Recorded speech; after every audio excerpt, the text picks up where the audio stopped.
Alright guys, I'm going to do a quick video on there in case you don't know, and sometimes just a refresher, like I had to look up a refresher on it because it's been a while. So I'm going to do a compression test on my 94 on the Prelude. It's got an H22.A4 swap in it, so it came from the 5th generation Preludes. So I'm pretty sure this thing is worn out. I mean, the timing belt, I really don't want to do this with this timing belt, because if you look at my Instagram and you go look in there, there's a post probably a couple weeks down, maybe a couple months ago now actually. The timing belt's about to snap on it, and I haven't replaced it because I'm not driving it yet, and I'm gonna pull this motor out and build it anyways. But just for kind of shits and giggles and a learning process to make for the video too for you guys, I'm going to do a compression test on it because I'm kind of interested to see where it's at too, because I don't know the actual mileage. The mileage on the car before my digital dash went out was like in the 150s, which was good. The car is in pretty good shape. My 93 is much better, but this one's in pretty decent shape too. So the original H23 that was in there, because it's an SI model, it's not H22 VTEC. I wish it was, but sadly it's not. I mean, it is now, and I swapped it, but this motor is pretty worn out, so I don't expect great numbers from this. Now I want to explain what you'll need to do here. You're gonna need a ratchet, whatever size you got, what works for you. So you're gonna need a ratchet. This is on most Hondas, but I mean it's the same, compression test pretty much the same across the board. Most spark plugs, you're gonna need a 5/8 socket, and usually they have a little like O-ring in there to help. Mine eventually came out after using it so many times. So what I use to get the spark plug out of the hole is a little magnet. So if you got a little magnet of some sort that pulls it out, if not, pliers, whatever you can get in there. But trust me, if your O-ring's bad on it or gets stuck, a magnet works so much better.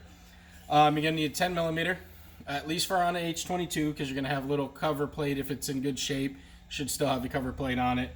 And that has a little Honda emblem and spark plug cover, and some other Honda engines you'll have that, or just other engines in general. So depending what you need, but to do this on a Prelude with an H22 motor, you're going to need the 10 mil socket, 5/8 socket, a long extension, which will make it a lot easier, or multiple extensions, whatever you got to get into the hole for the spark plug. Make stuff a lot easier, save you time. Little magnetic extender. Some anti-seize. I highly recommend putting the spark plugs back in there with it, and then also your compression tester. So this is the fitting, and this says M14LR on it. I've had this compression tester for years, so sadly I don't have all the other attachments and the instructions to give you like the proper attachments for each thing you need, So don't quote me on this and flip out on me like the guy did about the waffle towel for detailing, because I called it something different, which I laughed about. I'm sorry, but I was like, I even said in the video, hey, if I get the terms right, I don't do this like every single day, and I'm not a prime, detailing's not my job 24/7. It was when I was probably 16, but it's been a while. So anyways, quoting me on this video, guys, I do these videos for fun. I do these videos for extra. I do it for helpful reminders of me to help other people. And 9 times out of 10, if you message me or ask me, if I said something wrong in the video, I will admit it and I will fix it. So, I mean, hey, if you're one of those guys, get off my nuts. That's all I can say. But basically, what I'd recommend is this is going to turn. You're going to have 2 pieces. You don't want this getting stuck in the engine bay and then having to get it out because it's a pain in the ass. I mean, unless you get lucky and it comes off right here where you got the 5/8 extent, or basically nut on the top of it so you can get it off. But sometimes you get it stuck in there, it sucks, or the whole thing. So anti-seize definitely is something I learned makes your life a lot easier. Compression tester, basically, I mean, it works like any compression tester. If you don't know exactly how they work and want to read it, I'm going to save time in this video. You can go look that up, and it'll tell you how to use it, what this little button does, everything. So I'm going to compression test this. We're going to do this and check out, see what it is. What I want to explain to you guys is Here. In fact, I'll just do it because you guys can see it from here. So what I did is I removed the spark plug wires. I'm pretty sure you guys are all, familiar with that. If not, I have the Analogy wires, so I have the ground points. So I had to take those off with an extra 10 millimeter socket, on the nut to take off the ground points. But generally, you're not going to have that. You're just going to have, regular old spark plug wires. You pull your cover off, your spark plug cover, and then you just pop them out. They should be able to pop out one by one. Don't even have to detach them from the distributor. Lay them off to the side, as you can see right there. My fingers, let me get pointed. There you go. If you can see the red wires over there, those are my Analogy hot wires. They're down. You just take them out, remove your spark plugs, set your spark plugs over out of the way. I would inspect them then. Mine look pretty oil soaked because I know this is blowing some blue smoke. So I'm pretty sure this isn't going to be the best, but I'm interested to see where it's at. And then pretty much, you want to, it helps just so you don't create any spark. You don't absolutely have to, but I recommend this. Detach your ignition. Just pull the plugs off the distributor. Bam. There you go. You're good. You can also pull your fuel pump hose if you want, fuel pump fuse and stuff like that if you want. I generally don't. You can check out Eric, the car guy. He'll explain this a little bit more. A few other people. If you just push the throttle, which you want to have the throttle, wide open throttle anyways, regardless of what you do, if you take the fuel pump fuses out or not. Generally it nullifies or the injectors, it puts them into like flood mode or something like that, and you don't, they're pretty much cut off. So you want to do that and do your compression test, and your object is to get consistency off the board. To be honest with you, I'm just going to see where I'm at, and then I'm going to go check the H22 because it's been a while since I checked it to see where it's at. I believe it's like you want 200 to 220 or something like that on the H22. It's been quite a while since I looked it up. Generally, I mean, it's close to all Hondas around that in the 4-cylinder range, but I think the H22 is a little bit higher. So I'll have to look it up for you, and I'll edit it towards the end of this video for you guys where it was supposed to be at. But I'm going to take this over now. I'm going to go do this. In fact, I'm going to put a little bit of anti-seize.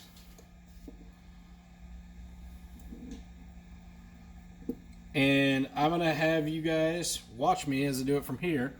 And then once I'm done with everything, I'll take the phone off here because that's all I got for a camera, and we'll go in a little bit closer, okay? Oh, and you do want to have a good full charge battery with this. You want to have your battery. So I got a brand new battery in this thing, so I'm not worried about it. But generally, and then you can take this hose off and put the little piece down in there, but generally I just twirl the hose and I can get it right in there.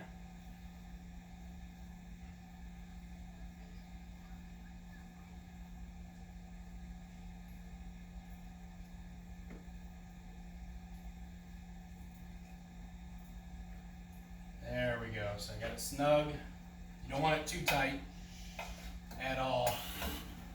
And you basically want to turn this, they say about, I think, 5 revolutions of the motor, or rotations of the motor, however you want to say that. Hold it for like 5 to 10 seconds, depending on, how fast your motor's turning. It's a little bit easier if you have longer gauge, and you can gauge it to know exactly what you see it like right on your windshield and get up there. I don't have I lost all my stuff, sadly, between all my moving for my compression gauge, other than what I exactly needed to get it done. So normally I would have it up on the front of the windshield. It'd be much easier sitting there and seeing it. So if you have that, you're gonna have to do the jumping in and out thing like I do and kind of check it. But here we go.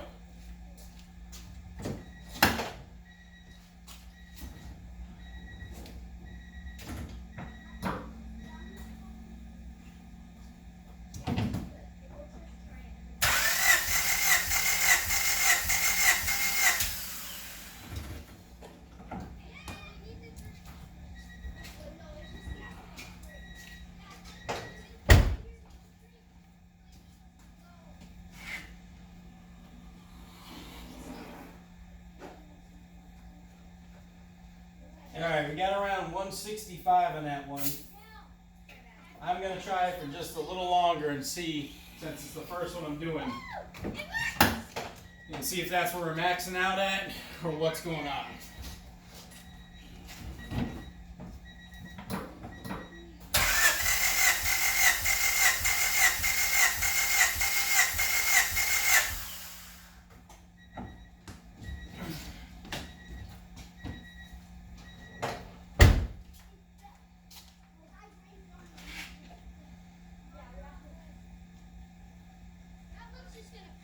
Yep, looks like I got around, I'd say probably about 170, so not much more than I had there. So yeah, I'd say this thing's a little low on cylinder 1. Still, it's not, I mean, to the point where it couldn't be drivable. Put a new time belt in it and go, but it is definitely lower compression than where the H22 needs to be.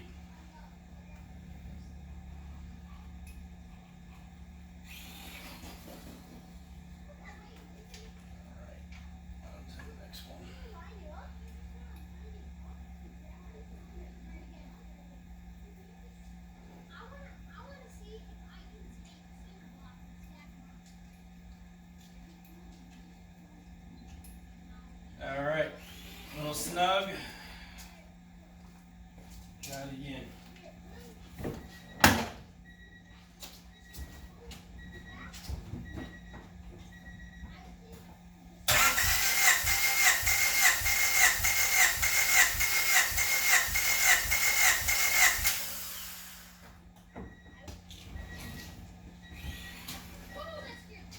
Went a little bit longer on that one because didn't feel like doing it twice. Let's see where we're at. Now that one is actually at 200. That's pretty good. And I kind of figured that would be because the spark plug looked best in cylinder number 2. All right.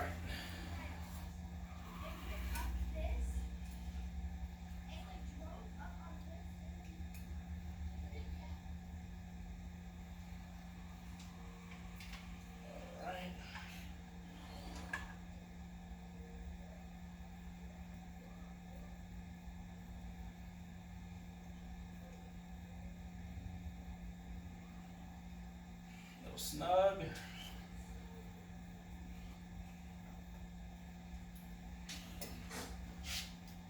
All right, so on to number 3.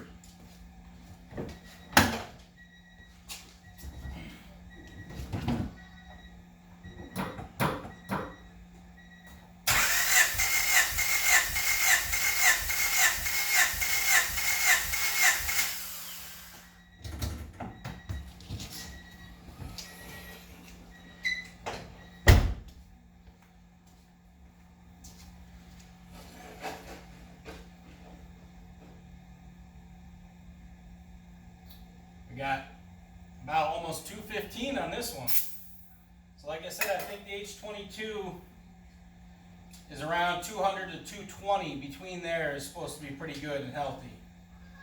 So it looks like we got one cylinder at around 170.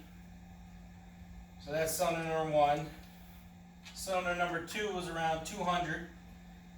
And cylinder number 3 is around 215. And I'm holding it for about 10 seconds, giving it a little bit longer. Normally I'd hold it for about 5 to 7 seconds, but seems to be working out better with this one around 10.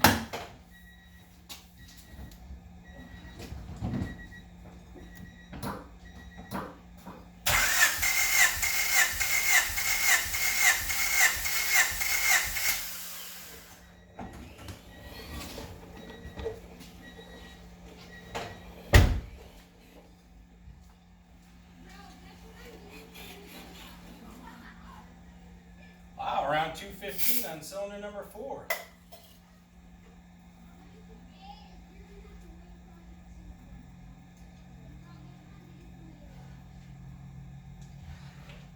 All right, so I'm honestly a little bit more impressed than I thought.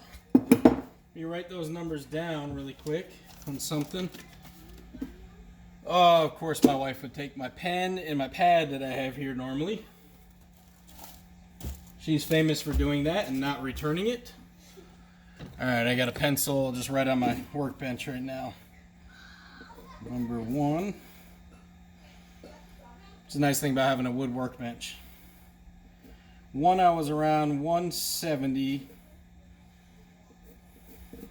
2 was around 200, maybe 202 around there. But we'll just go with 200, rounding it close. 3 was around, I'd say 215. And 4 was around 215. Honestly, guys, I'm kind of happy with that. I may actually clean that motor up, put a timing belt on it, and have some fun with it until it starts to get worse. And then get everything that I'm going to build it with and then fully tear it down. But I might enjoy it where it's at a little bit with it smoking a little bit. I mean, what H22 doesn't smoke a little blue smoke and eat some oil? But I'm actually impressed. I actually thought I'd probably end up with 1 cylinder in the 200s and the rest all below. You know what? I'm going to do that number 1 just one more time to clarify. We're going to hold it for about 10 seconds. And then I'll walk the camera over here.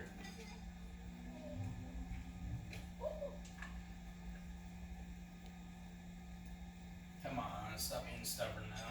We're just in there. There we go.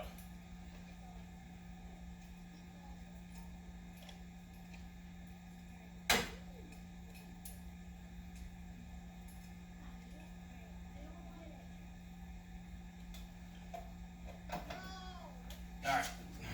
Make sure it's extra snug. Just to make sure.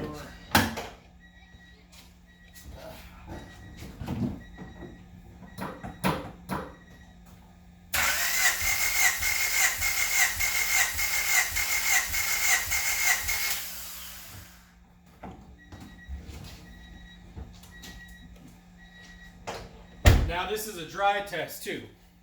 I forgot to say that. So,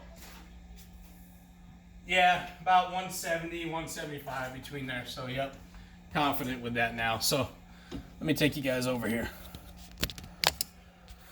All right. So, normally you're going to do a, if you want a real 100% reading all across the board, you're going to want to do dry and wet. I'm not going to do a wet. I know it's going to be a little bit better. So, honestly, I probably feel like wet, I might hit 185, maybe get lucky and hit 200 on there. And I feel wet, I might end up hitting 210 to 220 on the second one. And sure, I'm going to hit 220 on 3 and 4 because those were the best. So I'm actually more happy with this motor. So I might clean everything up on it. And like I said, enjoy it and get all my stuff I want to do to fully build it and then pull it apart later on. And I actually am thinking about swapping it and putting it in that 93 and making that 93 the really nice one because that's very low miles in good shape. So, but wanted to show you guys this. Make sure I got that on there. So, yep, if you look around 170, 175, kind of in there. You can't really see it good on the camera, but hit that button and bam, you lose the compression.